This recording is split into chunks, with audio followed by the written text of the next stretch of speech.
Morning મિત્રો, આજે વાગી ગયા છે 7:15 અને અમે બધા જાગી ગયા છીએ. બહાર પણ ચકલીનો ખૂબ સરસ અવાજ આવી રહ્યો છે. જો ચકલી બેઠી છે.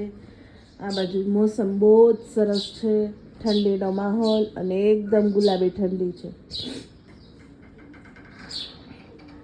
અમારા ઘરની ઉપર જ અહીંયા ચકલી બેને માળો કર્યો છે. આજે નાસ્તામાં છે ભાખરી, ચા અને સાથે બનવાનું છે દહીં વઘારેલું. કેમ કે અહીંયા છે ભાખરી વઘારવાની, એટલે ભાખરી સાથે દહીં વઘારેલું ખૂબ જ સરસ લાગે. અને સાથે છે ચા ને ભાખરી. તો આવી જાવ વ્યુઅર્સ નાસ્તો કરવા માટે. તો બાય બાય વિરલ, મળીએ આપણે સાંજે. હાલો એમલભાઈ, તમે જાઓ. અને બહુ જ શરમ આવે, ડેઈલી વ્લોગમાં લઉં ને એટલે બહુ જ શરમાઈ જાય.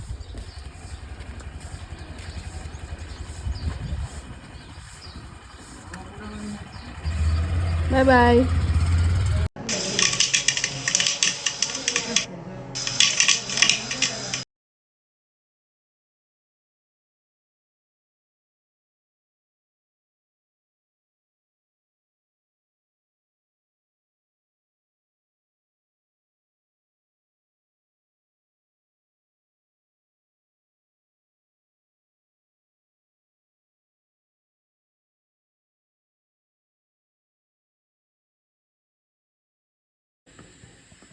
આજ તો નાસ્તો બનાવવાનો દિવસ આવી ગયો છે.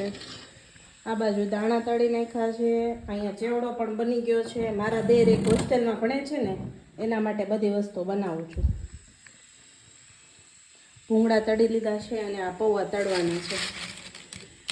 રવિવારે નાસ્તો દેવા માટે જવાનું છે હોસ્ટેલે, એટલે આ બધી પ્રિપરેશન એના માટે તૈયાર કરું છું.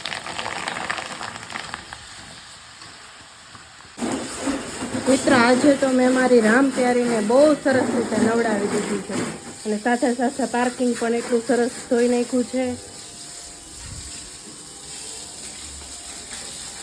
નીચે મકાન છે એટલે ધૂળ તો બહુ જ આવે છે, એટલે અઠવાડિયામાં એકવાર તો પાર્કિંગ વોશ કરવું જ પડે. ગાડી તો એકદમ ટનાટન થઈ ગઈ છે.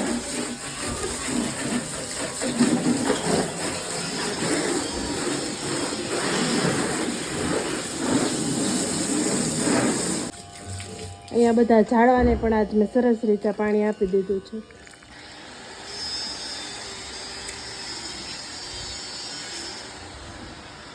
હમણાં ઠંડીનું પ્રમાણ છે એટલે એક આતરા ઝાડવા પાવા પડે, નહીતર તો ડેઈલી પાવા પડે. ગુલાબ છે, તુલસી છે અને આ છે મની પ્લાન્ટ. આ બધા જ કપડાને સારી રીતે ઘડી કરી અને પછી મારે જવાનું છે મારા કાકાજીના ઘરે ભાવનગરી ગાંઠિયા બનાવવા માટે. તો હું બધા કપડાં ફટાફટ ઘડી કરી નાખું, પછી કાકાજીના ઘરે જઈને મળીએ આપણે. તો મિત્રો, મારા કાકાજીના ઘરે આવી ગઈ છું અને અમારે બનાવવાના છે ઝારાના ગાંઠિયા. રીંજુ હાય કર દે.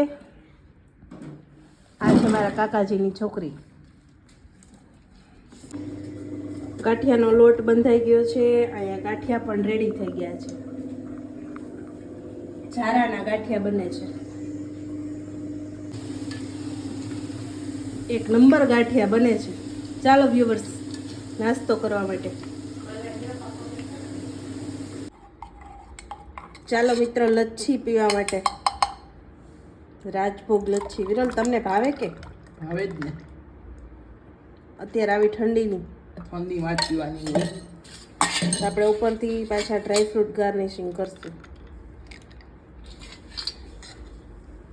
ચાલો મિત્રો, લચ્છી પીવા. Good night. અમારા વિડીયોને લાઈક કરજો, શેર કરજો અને સબસ્ક્રાઈબ કરજો. તમારે કંઈ કહેવું છે? Bye bye. બાય. તો મળીએ કાલ નવા વ્લોગ સાથે.